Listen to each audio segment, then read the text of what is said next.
Hi everybody, I'm going to pass around this. I only have one copy, but you can take a look at it while I'm talking. Is this in my eye? She'll take care of it. Scream. Thank you. Dana will Thank you. the bright light. My name is, Mary said, is Liz Hersh. I'm the Executive Director of the Housing Alliance of Pennsylvania. The Housing Alliance is a statewide membership organization. We were founded in 1985, right after the advent of what we think of as modern homelessness. I'm 57 years old. When I was growing up in Philadelphia, believe it or not, there was no such thing as homelessness. Can you believe it? Look, you're laughing.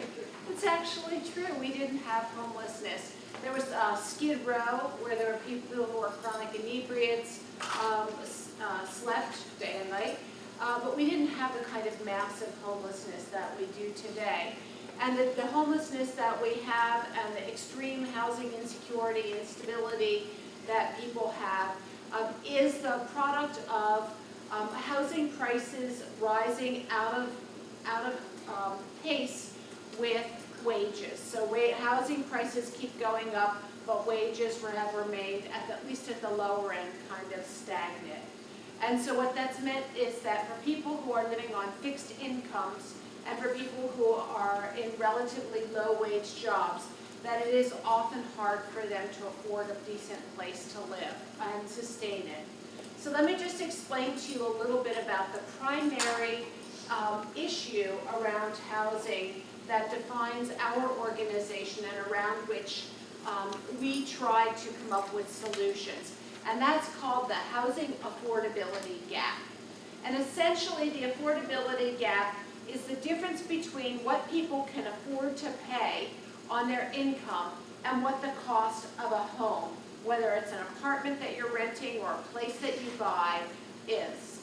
And housing, as you know, whether it's rental or owner-occupied, or in some of our cases owned by the bank and we get to live there, housing is a commodity. Everybody needs it. It's something that's made available on the market. It's part of the market-based system. Owners can charge whatever they want, whatever they think they can get for it. It's really not controlled at all other than by market price. That being said, if you own a property for rental purposes, you do have certain costs, and there's a kind of a basement below which you can't go. So you have, if you own rental property, you have your property taxes, your construction costs, your debt maybe, whatever kinds of maintenance and repair you have. So property owners for rental property in particular really have a level below which they can't go. At the same time, and we'll talk mostly about rental because looking at the theme of your conference around inequality, the issues really are much more have an effect on people with low and moderate incomes. So if you have more money, you have more choices about where you can rent or buy within the market. So, affordability gap. So talk a little bit about the cost of housing. Then at the same time, we all have the income, assuming you're fortunate enough to have a job or some other source of income. Does anybody know what who the biggest employer is in the state of Pennsylvania? The state of Pennsylvania? Not even close. Not even close. Any other guesses? Walmart. Walmart is the biggest employer in the state of Pennsylvania. They employ about 40,000 people throughout the state, a little bit more. Does anybody know about what the average wage of a Walmart employee is? It's better than that. It's about $11 an hour. And so let's say you work full-time, you're fortunate enough to get full-time hours and you work a full year, let's say 50 weeks. About how much are you going to be earning on that wage, $11 an hour? Which is actually not a bad wage, right? It's more than the minimum wage. If you're doing housekeeping in a hotel, if you're working in a distribution center, and big warehouses right near the turnpike here, 11, 12 bucks an hour is a pretty decent service industry wage. And if you do that, you're going to be, and you work full time, you're going to be earning somewhere between $20,000 and $22,000 a year. Gross. Yeah, and you'll get some tax benefits. You get the earned income tax credit and some kinds of offsets. Okay, so let's remember that, $22,000 a year. So let me explain something about that. The way the government and Harvard University, who does most of the housing policy research, define low income. So who's poor is really the question. Low income is just a multi-syllabic way of saying poor. All right, so who's poor? According to HUD, they say you can be low income, you can be very low income, or you can be extremely low income. And they define low income as being at about 80% of the area median income. Everybody know what a median is? So, right, so they figure out how much people are earning, and if you're at about 80% of what the area median income is for, let's say, the county, then you're low income. And if you're at 50%, you are very low income. And if you're at 30% of the area median income, you're extremely low income.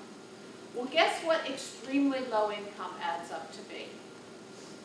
$20,000 a year. So what that means is that in today's economy, you can be someone who is working hard, playing by the rules, and still be extremely low income, living on about $20,000 a year. I'm saying approximately because it's like the statistical stuff. It varies depending on exactly where you live and how many hours you work and all that sort of thing. But basically $20,000 a year, or that pretty decent service industry wage, makes you extremely low income. So when you hear people talking about, poor people and who's poor, that gives you a barometer in your mind. Now, if you happen to be a senior citizen who's living on Social Security alone, do you have any idea how much you'd be getting? If you, let's say you never had wages and you're just living on Social Security, which tends to be mostly women who are widows, whose husbands, widows or single, who never married or who don't have a pension. You know about how much they live on a year? Between $11,000 and $12,000 a year. How about if you're somebody who has multiple sclerosis or some other chronic disabling condition, or you were in a car accident and you can no longer work? Do you have any idea what your disability payment from the government would be? You do get disability, you get a monthly check once you're certified as being disabled. So between $600 and $700 a month. So you're going to be living on about $10,000 a year. So you don't even make it to extremely low income.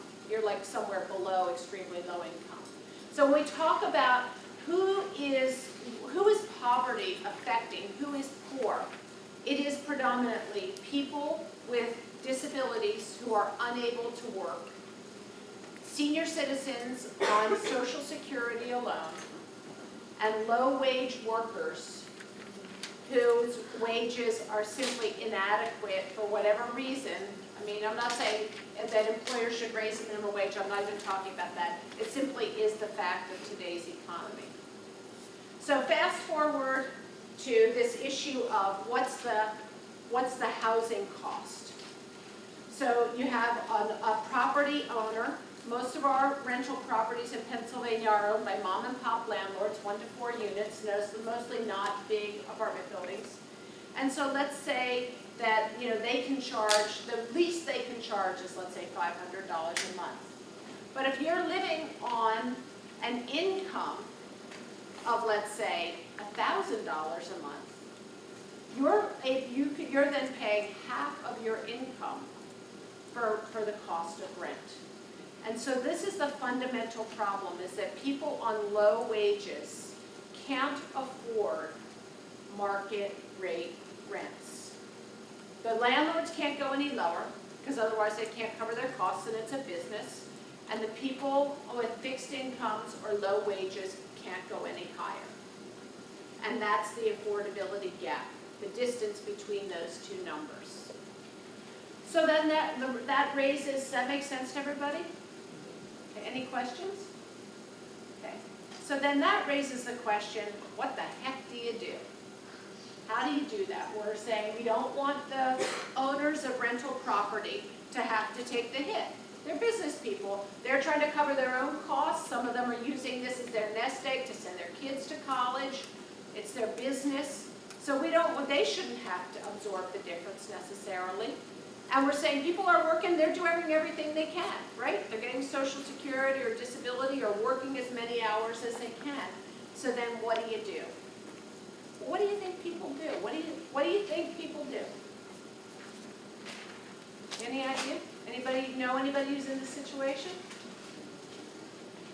Well, I know that some people on disability, they just decide to live in shelters. I know a lot of people, like when the homeless outreach in Lancaster, so a lot of them are on disability and do get checks every month, but because it's not enough to meet its needs, they just, find other ways, other housing opportunities, other places they can go.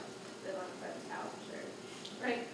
So one thing that people do is they double up jobs, right? So what you'll find is with a lot of lower wage workers, people work 68 hours a week in order to cover costs, which is, one solution. It's a good way to go. Can create child care problems and other social problems related, but that's one thing people do. People double up. They do what we call in the business couch surfing. That's the term of art that we use.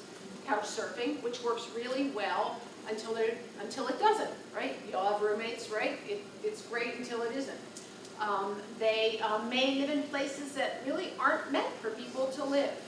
So for example, up in the Poconos, out in Crawford County, which is northwest near Erie, in Bucks County, which is very affluent, central Pennsylvania throughout, there's tent encampments of people who live in tents. There was one in Erie, there was one under the highways in Pittsburgh until recently when PennDOT came through and cleared them out. So people live in situations where they're really not meant to live. Sometimes people get fortunate and they are able to get subsidized housing. And that's a great solution. As it stands right now in Pennsylvania's economy, there are about 39 homes that are affordable and available for every 100 people who are extremely low income. That is, people who are living on $20,000 a year.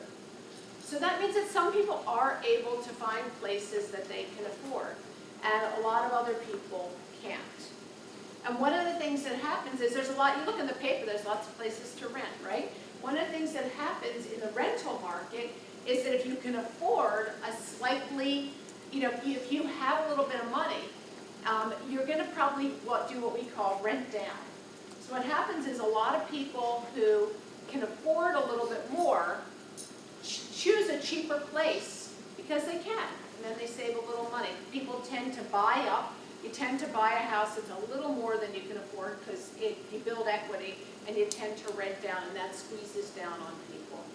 So what we look at, what we're concerned with, is what do you do about those 60 people out of 100 who are living on $20,000 a year or below to help them have housing stability?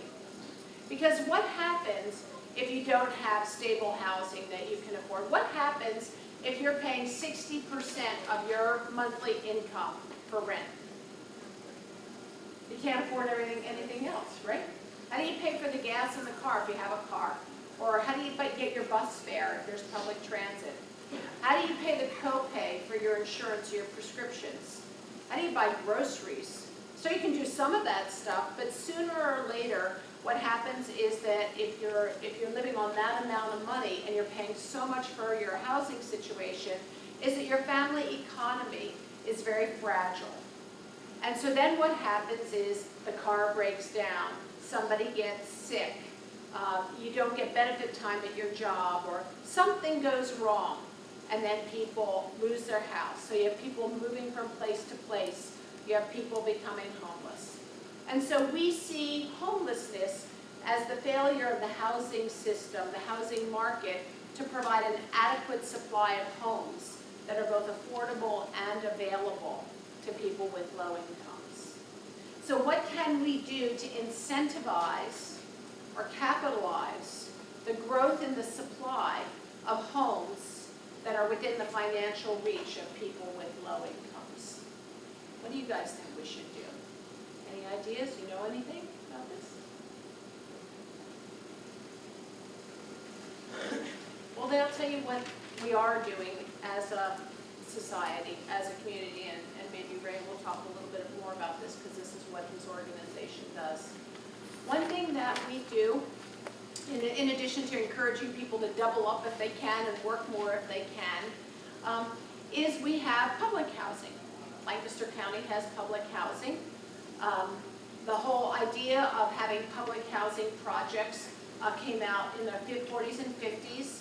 I think the idea has largely of having large numbers of people with very low incomes live in concentrated settings is largely considered to be not the best idea in the world. It was well intentioned when it was created, but nonetheless, for some people, it's a real option. And the way that works is that there's a subsidy, basically, that comes in, and people have to be qualified. They have to be income qualified. It's very hard to get. You have to wait. And if you're income qualified, then you get a unit, and you pay 30% of your income for rent.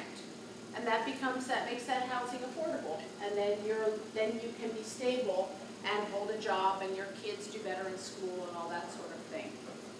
Another way that we do that is what's called rental assistance. And the idea of rental assistance is that it provides a subsidy for private market landlords. So again, remember we said we don't believe that the landlord, the property owner, should take the hit, right? So what rental assistance does is it provides a subsidy to the rental property owner that closes the affordability gap. So let's say you can afford, let's say the senior citizen or the disabled veteran can afford to pay $300 a month, which is, we consider affordability to be about 30% of your income. And say they can afford to pay $300 a month, and the unit costs $500. Then the rental assistance is the subsidy that fills in the gap. So the landlord is incentivized to rent to someone who's hardworking, living in the community, and the person on the low wage or on the fixed income is able to afford that rental unit. So you may have heard of Section 8, very infamous, notorious. Section 8 actually is kind of the most famous rental assistance program. It's also one of the smaller rental assistance programs. Mostly you wouldn't even know if someone's getting rental assistance because they would be going out and getting an apartment just like you do, has to meet quality standards and have their income certified. One of the other things we do is we have a tax credit called the low-income housing tax credit. And the whole idea is that's sold to investors, and so that they get a tax credit. A tax credit means that they take off their profits, they get a credit, so they pay less taxes. It reduces their tax liability. So that's another incentive that we have. So these are some of the most common incentives that we have that are very effective in supporting the private rental market and making homes affordable to people with low incomes, those who are working hard and playing by the rules, seniors, and people with disabilities. The last thing I'm going to say is, even with many of those incentives, we still, as you know, have many people who are not making it. Even with doubling up, even with working more hours, even with families, having more people live together, there are many people who simply fall through the cracks. And either they cycle through one house after another, and which creates all kinds of problems like losing your job, your kids don't have stability, or they live in places that are really bad for their health, which causes all kinds of other problems and costs like lead poisoning, asthma, allergies, or when the ultimate failure happens, they become homeless. So as we look at people who are becoming homeless or who are living on the streets or who are experiencing extreme housing instability, I hope that you will understand that in many, many cases, the reasons for this are really economic reasons that have to do with the cost of housing compared to how much money people have to live on.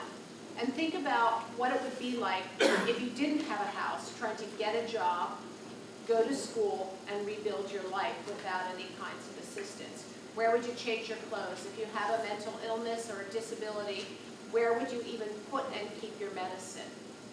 So we believe very strongly that homelessness not only costs those individuals, but it has tremendous costs for us as a society. Because then what happens is people end up in jail, the cops get involved, they live in abandonments, which you may not have around here, but we have in a lot of other places, Reading. Or they end up in shelters, which are much more expensive. A shelter is about $30 a night, as compared to rental assistance, which is about $25 a day with full services, can even be as low as $10,000 a year. So what we believe and what the evidence shows is that if we do invest in things like rental assistance for people to make homes affordable, that actually we as a society, we as taxpayers, end up saving money because people don't end up in worse situations, their children thrive, they can hold jobs. We don't end up in the really expensive systems like mental hospitals, state hospitals, jails, shelters, which are very, very expensive. So what we do is advocate for the front-end solutions of making sure that people have a place to live that's safe and decent and affordable, so that they can be contributing members of our community. So I'll stop. Thank you.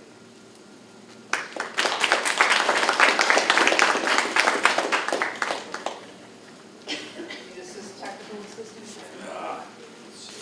Can you move that sheet of paper?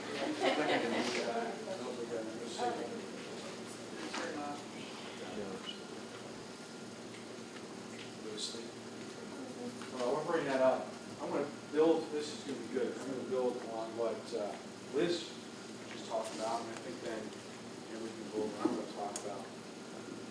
Liz started off by saying that housing is a commodity. And Amber knows this because I just presented at the LIMC you just mentioned, and I asked a question. The question was, That was fine. Oh, which one's yours? that's not ours. It's on the, that's not.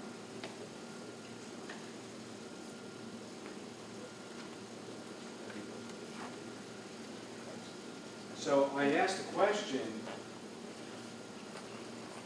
what has the uniqueness of being a commodity, a necessity, and a part of our infrastructure that is highly regulated by every level of government? So it holds the uniqueness of being all those things at the same time, and it's not a utility. And the answer is housing. Housing is a commodity, it's sold on the market. It's subject to preferences, market forces. As Liz said, it is a necessity. It's a basic necessity of life to have shelter. And a part of our infrastructure, that one is not something that we typically think about housing. But if you listen to what Liz said, and you think about it when I go through my presentation here, because I'm going to talk about the housing market and how it is not as free as we might think it is. And I want to get to that regulatory situation. It is regulated by every level of government, local, state, and federal. Who sells it, where it's built, how it's built, is all determined by government agencies. Okay? all those levels. How you buy it, how you finance it, is also regulated. So everything almost about housing is regulated. And that sometimes can create issues with respect to the availability of housing, the cost of housing. Okay? So this housing market analysis, I'm going to go run through this pretty quickly because it's geared toward this idea of affordability. And this is the most comprehensive housing market analysis was ever done for Lancaster County, as you heard from Lancaster County. And I think it will give you some ideas about issues relative to the affordability gap and how it's affecting people here in Lancaster County. Just a little plug, Lancaster County Planning Commission helped out. So the housing market analysis talks about current conditions of housing in our market. We wanted to know the housing market because we provide assistance, we help develop housing, we provide loans for housing, we help first-time home buyers get into housing that are low to moderate income. So we wanted to know our market. What we found in this housing market analysis that was done by a national consultant, by the way, is that our housing stock in Lancaster County is at functional full capacity. You look at the U.S., you look at the state, and you look at Lancaster County. We have half the vacancy rate of the state and federal, state and U.S. What that means is that there's barely enough time or enough space in the market for one family to move out and another one to move in. Thank you. I can move over here now. Yeah, shift here. This is good. This is good. Okay. Let's see if it works. Let's see if it works. That it's good. That works. Okay. So that's an issue, obviously. It means we have an issue of not having enough housing, quite frankly, because you're going to hear later about new households being built. Okay. More getting on this rental issue. More people are choosing to rent housing. You can see here that in Lancaster County, it's gone up from 29% to 31%. And it might not seem like a lot. It is when you take a look later at how much rental housing we're actually building, or I should say not building. So in Lancaster County, single-family detached housing is the predominant form of housing in the county. It's all their housing, types of housing combined don't equal how much single-family detached housing we have. When you look at production, look at that. 75% of all permits pulled for development of housing are single-family detached. Yet, we have an increasing demand for rental housing. When you look at the future conditions I'm going to get into, you start to see some not so good patterns. Oh, just go back. So multifamily housing, which Liz talked about 21%. Yet, you saw that this 31% is what preference is, at least under the current conditions. The age of our housing stock is getting old. About half of our housing stock in Lancaster County is 40 years or older. In the city of Lancaster, it's over 80%. Why is that an issue? It's an issue potentially because the older the housing, what? More maintenance, more issues, more costs that's involved. And so what some people have said, and I'm sure Liz has heard this, well, there's plenty of housing in the market for $50,000, $60,000, $70,000.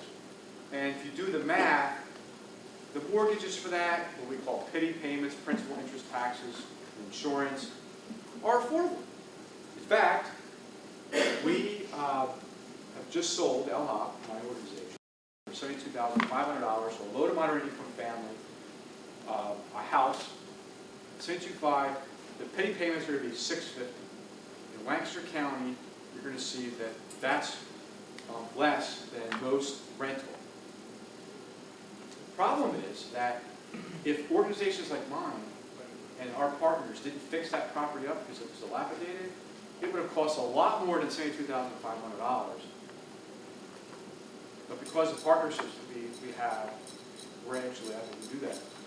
So that's why it's half the housing stuff. If we could turn that into good affordable housing, we might have a chance of meeting demand.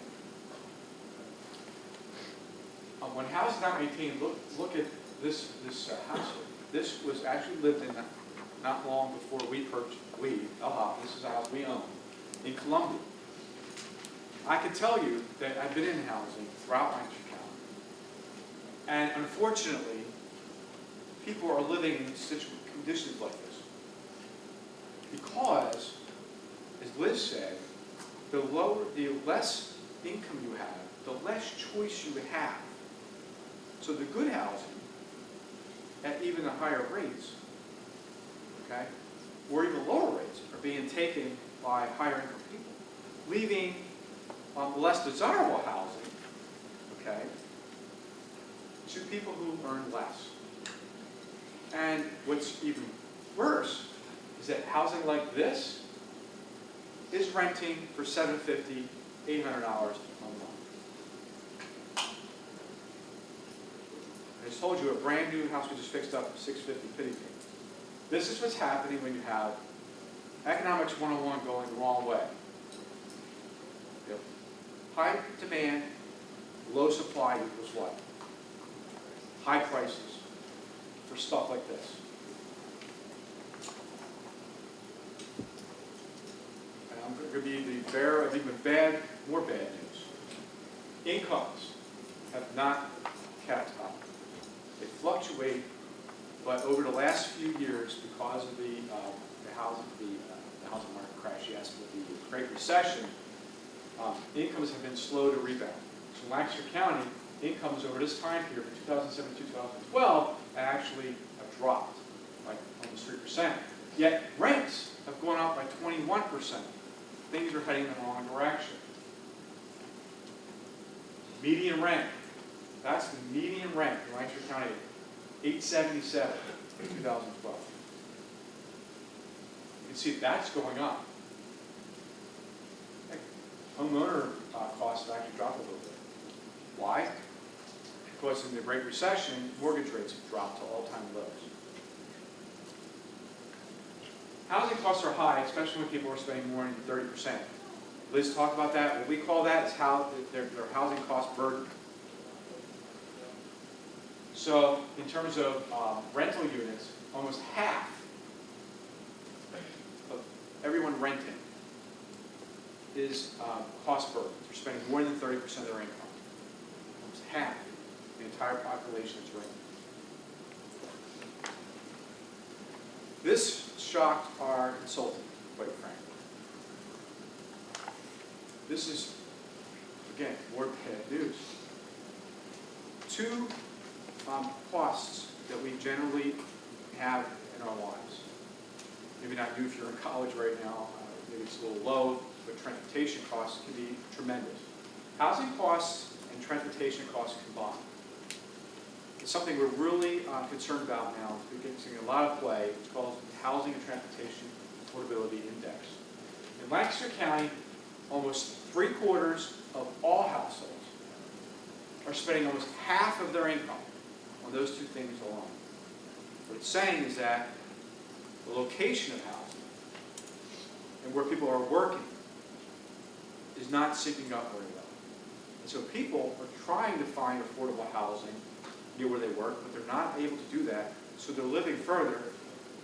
They may be finding a little more affordable housing, but they're spending more on transportation costs.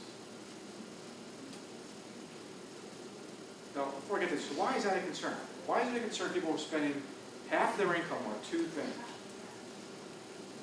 Yes, it's what Liz had said earlier about not being able to afford medical care or food or other things.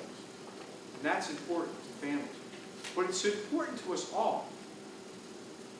Because imagine the millions upon millions upon millions of dollars that are going to those two things that are not being pumped into the economy, creating more jobs and more businesses simply because it's going to those two things. And that's the kind of thing we're talking about in Lancaster County. Yes, it's good for the individuals to have a higher income, to have more disposable income. But what's the effect on the economy? It's a never-ending vicious cycle. Housing types. So currently, these are current conditions, empty nesters and retirees make up the predominance of those who own or rent housing. Families are next, young singles and couples. Over the next 5 years, though, it's the reverse. Of the new households that are going to be formed in Lancaster County, it is the direct opposite. Young singles and couples are going to make up the lion's share of new households being formed, then families, and then empty nesters and retirees. These are new households. We're not talking about a seismic shift in the population. We're talking about a gradual shift of the next generation. So the baby boomers are the largest cohort in American history. The children of the baby boomers are now ready to take on housing after leaving college. So this just shows that in a different way. The preference for housing, particularly rental housing, is growing. So households today, we showed you that that's the split between owner and rental. The market potential, that is what the market in the future, those new households that we just saw the slide before, that's those three different cohorts, the largest being the young singles couple. All of you are going to make up that cohort. We're already making up. They're going to either want to rent or need to rent. They're going to want to rent because maybe you're not ready to settle down yet. Get your first job. The next job is not too far away, maybe. The idea of working 20 years at one job. My grandparents, 40 years and 35 years respectively, one company. That doesn't happen too much. So, you don't want to tie your roots down necessarily. If you like living maybe in an urban area, you want to rent. Because the dominance in urban areas is rental. Nothing wrong with that. Or, you may have to rent. Why? Can you afford a mortgage?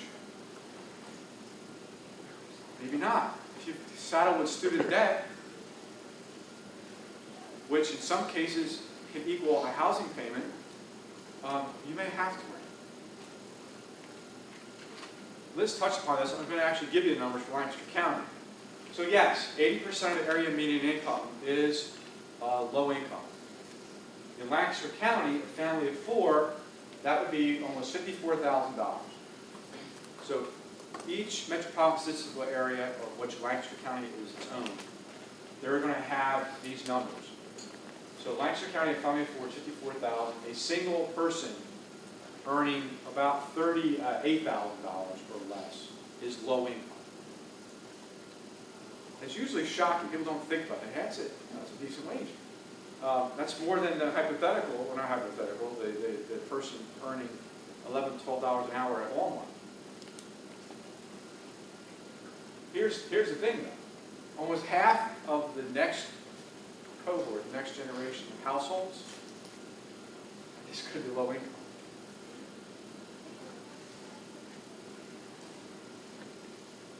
So this is what it's going to look like in terms of renters, retirees, families, and then young singles and couples. So the key challenges, to sort of wrap this up and then talk about what we're trying to do to some degree to stave off this issue. Keep moving. Okay.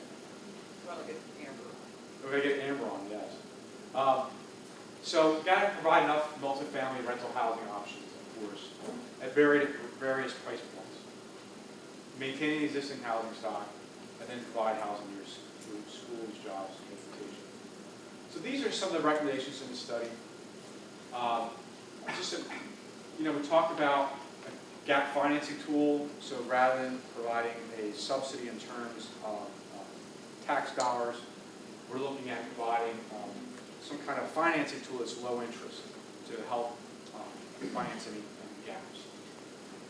Take control of blighted buildings. Down payment assistance. So low to moderate income individuals or families can get down payment assistance from an organization like ours. There's many around the state, country. Employer-assisted housing, so employers are giving some subsidies. Land trusts, where the community owns or a nonprofit owns the land and they sell the building, but then it stays affordable because that organization maintains ownership of the land. It's a way of dealing with affordability. So all these things are ways of dealing with housing affordability. But I wanted you to know about the market and its forces at the market level that are driving some of the issues relative to affordable housing. One of the issues that we're seeing, that I'm going to turn over to Amber, is that we're not able to produce enough rental housing because of the regulatory environment at the local level. And even at the federal and state level with the availability of subsidies, like Liz said, to be able to build that affordable housing. But everything starts at the local level, because in Pennsylvania, land use is controlled by all the municipalities that make up the Commonwealth. So in Lancaster County, for instance, it's not the county that controls where housing or commercial properties go. It's the 60 municipalities that are making those decisions individually, of which one of them, Amber, she helps control one of those. I want her to interpret Amber. On that positive note.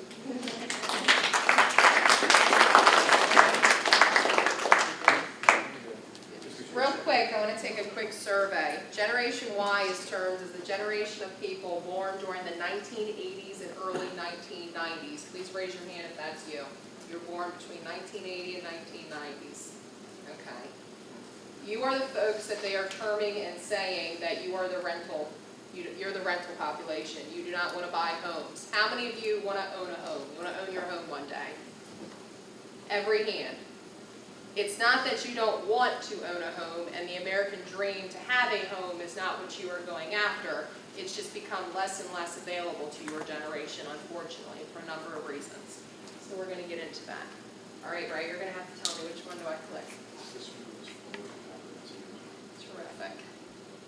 So housing is a balancing act. My background is developing, building, and managing multi-unit family housing, which is the apartment housing. I will start off by saying that from my developer and building background, before I got into municipal government as a township supervisor, I did not like those people. And the reason why is because I felt that they restricted our ability to build multi-housing. It wasn't until I became a township supervisor that I understood some of the reasons as to why, especially when you get into land use. You're on LUAB, right? Or you did a lot of things for us in terms of zoning, so I'll be asking you some questions. Before I begin, I need two brave souls from the audience willing to answer a question for me later into the presentation. Two brave souls. Let's not all raise our hands at once. I have one. What's your name? Danny. Danny. Thank you, Danny. And Danny's girlfriend, what is your name? Natalie. Natalie. Thank you, Danny and Natalie, for volunteering. Back up behind you. So real quick, I always like to kind of give you a little bit more about my background and who is speaking to you. I'm the owner of WooCat Management. Everyone always asks me, what is a WooCat? Please look over to the little girls in the front. It's their nickname. When I was sitting down to form the corporation, there's several companies that facilitate underneath of it. I said if I'm going to donate my life, not donate my life, but give my life to a company, whenever I look at the name on the door, I have to be inspired. And the two things that inspire me are my daughters. So that's how WooCat Corporation came about. I also own Association Asset Recovery. That's the company of those nasty people that come after you when you don't pay your rent. So that is the company that takes care of that aspect of the business. I'm a Manor Township supervisor. In 2014, I was elected as the first woman supervisor ever in Manor Township. Everyone always asks me how that feels. I say it feels great. Unfortunately, why did it take until 2014 for that to take place? Now, I won't get on my soapbox. I'm a former Penn Manor School Board Director. I'm the former president of Manor Management Corporation. Manor Management Corporation, we have about 3,000 rental units throughout Lancaster, but throughout Pennsylvania, New Jersey, and also West Virginia. Developer, build-up, and lease-up specialist, and I'm the compliance director for Fair Housing for all of the companies listed above. What is affordable housing? And Liz and also Ray touched on many aspects of my presentation, so I'm going to go over some of them quicker. The Department of Housing and Urban Development defines housing as affordable if a household pays no more than 30% of its annual income on housing. So I think we have a problem in a name. Every single one of you in here, depending on if you make $10,000 a year, if you make $500,000 a year, you need affordable housing. It's simply housing that you can afford. So there are some issues within the term affordable housing because there's negative connotations. We'll get into that. So what's the problem? By definition alone, one would not easily be able to link why many express outrage towards affordable housing communities being built in their communities. It is not until the understanding that affordable housing community services low-income populations that you begin to hear disputes. In my personal township, right now, we are actually in the process of potentially approving an affordable housing apartment community. As a township supervisor, I went to the supermarket like I do 2 or 3 times a week, and I actually had a constituent come up to me and say, if you vote to approve that project, I'm going to make sure you don't get reelected. That is what we as supervisors, as township supervisors, the people that decide the housing in our areas, we deal with. Because there's a lot of negativity associated with affordable housing. Whether it's right or whether it's wrong or where you personally believe, there are a lot of stereotypes out there. Section 8, as Liz and Ray both touched upon, everyone thinks that affordable housing is Section 8, but as Liz has explained to you, it's one of the very smaller housing programs, but that is what we get a lot of. I remember going to one of our very prestigious apartment communities in New Jersey, and I had one of my residents come up to me and say, I love living here because you guys don't let those people live here. And I said, what people are you talking about, sir? And he said, well, Section 8. He goes, I've been to a lot of apartment communities in the state of New Jersey. This is the best because you don't accept Section 8. Well, unfortunately, I broke his heart that day because in the state of New Jersey, it is a violation of fair housing for us not to accept Section 8. So we actually, in the community that he loved and he's raving about and saying this is the best place because you don't allow those people to live here, we probably had 25% of people on some type of Section 8 or housing voucher program living there. He had no idea. So these are the stereotypes that follow us around. The NIMBY perspective. Does anybody know what NIMBY stands for? Yes, sir. Not in my backyard. NIMBY actually started the not in my backyard because of housing. But now we have NIMBY for a lot of things. I have NIMBY right now for pipeline. I have NIMBY right now for sexual exploitation of children. NIMBY is just simply not in my backyard, but we're going to focus on it in the context of housing. According to Nugent, the belief that affordable housing reduces the value of property is the core argument among components of the group NIMBY. So basically, what happens is constituents in my township hear that the supervisors might approve for an affordable housing apartment community to be built behind their $400,000 community, built behind them, they have $400,000 homes, and they immediately think it's going to lower my property values. So I've done a lot of research.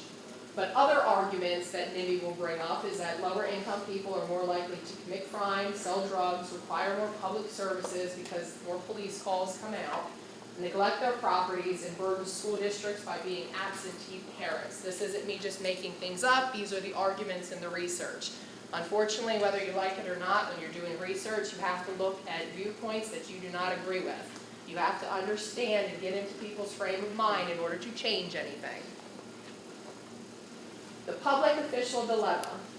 The insufficient supply of affordable housing created a gap that continues to widen because community members will often resist any attempts at building affordable housing for fear that their property values will be detrimentally affected. As a township supervisor, as somebody who looks at developer plans for what's going to be built in my township, I can tell you that is very real. When we had developers and it went around the community that those supervisors are going to allow that apartment community to be built, we've gotten a lot of pushback. And unfortunately, it's not for the best of reasons. Many cities and towns historically engaged in forms of discrimination through exclusionary zoning to exclude low-income residents to help ensure current residents that type of housing will not be here.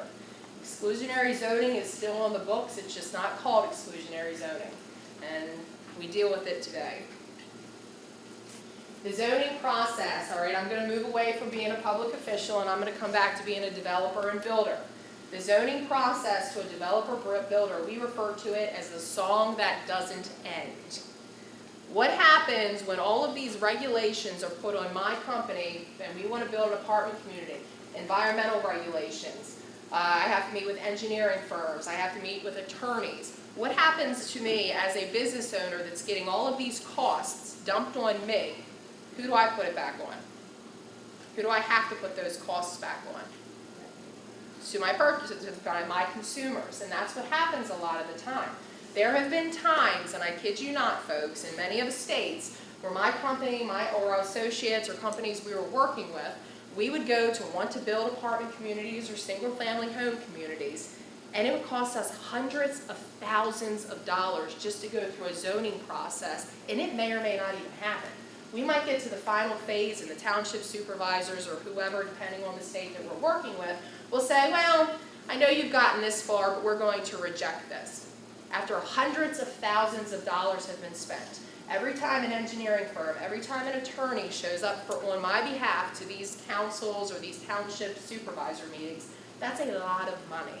So from developers and builders, we sometimes think of landlords as these mean people that charge all these high rents. You have to also think about it from a business side, because if we're not making money, then we can't invest back into our products. Does affordable housing lower property values? I actually I like to read and I love to look at different research on many issues. So I just completed a literature review. And Maroos found that the density, the construction materials and design, the maintenance and management are all variables needed to be considered before expressing the effects of whether or not affordable housing, the presence of affordable housing, lowers property values. There's a lot of people and a lot of research that says affordable housing being built near higher end communities does lower property values. There's a lot of research that says the presence of affordable housing being built near other types of housing does not. What I have found in my research that it comes down to the density, the construction materials and design, and the maintenance and management. I would completely agree with Maroos in this situation. Public outrage and exclusionary zoning creates slums. This is another argument. Higher density concentration of affordable housing will drastically increase the likelihood of crime, lower property values, increased tax burdens, more police, more public work, consequences for school districts. What does all of this mean? Well, what this means is a lot of developers and builders, not me, I've been very fortunate. I've worked with a lot of really good municipalities to get a lot of housing built. What will happen is they'll come to developers or builders of affordable housing, and we'll pick on Manor Township because that's where I'm a supervisor. They'll say, we know it's impossible to build affordable housing here, so we're not even going to try. However, we'll go to Dauphin County or some other township, we'll make something up. We know that they have like 5 or 6 affordable housing just all in a high density area. We're just going to build more there. So what happens when you continue to put poor on top of poor? How is the economic development of that area going to be? That's what people are not thinking about. It's almost like we create these situations from a government and a developer standpoint, but then we wonder why at the end of the day, why they're systematically failing all around them. My paper was called Rethinking Zoning, Retraining Thinking, and that's what we need to do. And this is where my good folks are coming in. Say your name for me one more time, sir. Danny. Danny, and it's Natalie, right? Danny, your question is going to be, do you feel it would be better to incorporate affordable housing into market rate communities or create separate communities tailored to low-income populations? So what I'm asking you is, do you think it would be better, if we're looking at a land use and we're looking at a community, if we incorporate lower income housing within those market rate communities, so we have a little bit at a time, or if we just section off one piece of land to a high density area of affordable housing, and it's all together and it's all affordable housing. What do you think would be better? I mean, just from immediately hearing it, the first option sounds better. The first one was actually Integrating integrating it. Yeah. Okay, wonderful. Does anybody disagree? I love it when you participate, because when you don't, I pick on you. Does anybody disagree? Does everybody agree with Danny? It's better to incorporate it in small amounts. The research would agree with Danny. Very good. Natalie, do you feel stereotypes exist pertaining to Section 8 clientele? If so, kindly provide some examples. And Natalie, this is not your viewpoint. This isn't what Natalie's stereotypes are. But what stereotypes has Natalie heard about Section 8 housing? Well, I actually live in Dauphin County in Harrisburg in the city, and lots of people, yeah, it's not very good. Just low-income housing in general. People are, we don't want any more low-income housing on our street, on our block. We're trying to make the block better. People are investing more money in the housing around here, so why are we taking a step backwards? Like a lot of that kind of mentality. Okay, anybody else? What are the other stereotypes? Let's not all look down like we've never heard of stereotypes with Section 8 housing, because I know that we have. They're everywhere. Here's one. Yes, ma'am. It'll bring more crime. It will bring more crime. What else? Yes, ma'am. It'll lower property value. It'll lower property values. Anything else? Yes, sir. Their kids are going to go to our school and they're going to come at you. Their kids are going to go to our school and they're going to corrupt our kids. Now I'm going to put my school board hat on. I was a Penn Manor school board director. I heard that. Anytime that anybody brought up the idea of redistricting or having two school districts merged together to potentially save money, you would hear, sometimes at church, from very nice people, well, that we don't want our children to go to school with their children. So it exists. Anything else? Okay. And then Liz already touched on this. This is HUD. If you've never been to HUD's website, I would suggest that you go. It's very interesting. It has a lot of really good information. The landlord in me would always go to HUD's website for all of the areas that we owned apartment communities. So when we were doing our market rate analysis, we would always put that against what HUD believed the fair market value for rent would be in a particular area. So for Lancaster County, an efficiency, they're saying it's a fair market rate for $6.16 a month. Does that include utilities? Ms. Hersh, does that include utilities? I don't know. It does not. So $6.16 a month. A one bedroom would be $703, a two bedroom $898, three bedroom $1,157. The reality of the situation, folks, is when I first left college, and my degree is actually in education and teaching, I made $32,000 a year. So I would be considered a low-income person, and if I would have had a child making $32,000 a year, I could have actually gotten a subsidy. Would that mean that I didn't do anything with my life, college educated, I'm a teacher? Would that mean that I would create those kids that we don't want to go to our schools? No. The reality of the situation is I got into a field that has a lower wage than some other ones, and this is the money that I'm making. And I can't afford much because the rates. So you look at this, and I think a one bedroom at $703 is still, that's a significant amount of money. But the reality is, in Lancaster County, those one bedrooms are more like $850, $903, $950. So HUD's at least trying to cut you a break based off of what they believe the income levels are. Lancaster County, the median income in Lancaster County is $67,200. Right, I believe that's for a family of four. Can you help me? Yes. Okay, that's the median income. $67,200. So if I have all of these expenses, $67,000 for a family of four doesn't go a very long way. It really doesn't. So if you're thinking that the majority of the folks, the median income in Lancaster County, and then you look at these rates for housing, I don't know how most people do it, I really don't. The reality, cost burden housing creates an alarming economic compound effect. And what is the compound effect? So how many of you in here are renters? So a good bit of you. I'm gonna pick on you, Pittsburgh. What's your name, sir? Brandon. Brandon, let me ask you, you're a renter. Yeah. What other bills do you have? Do you only pay rent and that's it? Cable, Cable, electric. electric? I think that's it. Well, Brandon's doing pretty well, cable and electric. So let me ask you, in terms of heat and electric, are those fixed costs for you? No, they're not for me. There's months that I am just like terrified when I get that bill.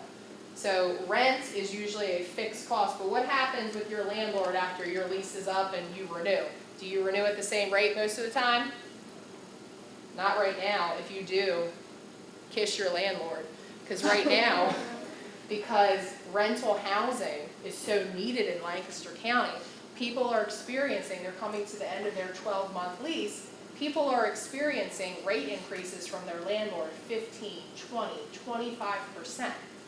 So, okay, I was paying $800 a month for 12 months, and now you're asking for $875. People are getting, very cost burdened down, and landlords are capitalizing on this. And I'm not saying that they're bad people and they're money hungry, but they're a business and they're going to do what the market allows them to do. Spending the majority of your money on housing prevents you from spending your money stimulating the economy. Who likes Starbucks? Raise your hand. Who's a fan of Starbucks? Who's a fan of local coffee shops, movie theaters, shopping, shoes, purses? What I tell my husband when he says, Amber, why do you need another purse? I tell him I'm stimulating the economy. I'm helping to stimulate the economy. The reality is, folks, that if you're spending a significant amount of money on transportation and on housing, you're not spending it within our local coffee shops. You're not out there having date nights and having fun. I don't even remember what date night or fun was. Married, 2 children. So we have a problem. Is the answer simple? Absolutely not. But we have to start having some really tough conversations with people from the municipal, my level, from developers, builders, from housing authorities. We have to start having very uncomfortable conversations with one another, or it's just going to get worse and continue. So on that happy note, thank you very much, and thank you for my 2 helpers.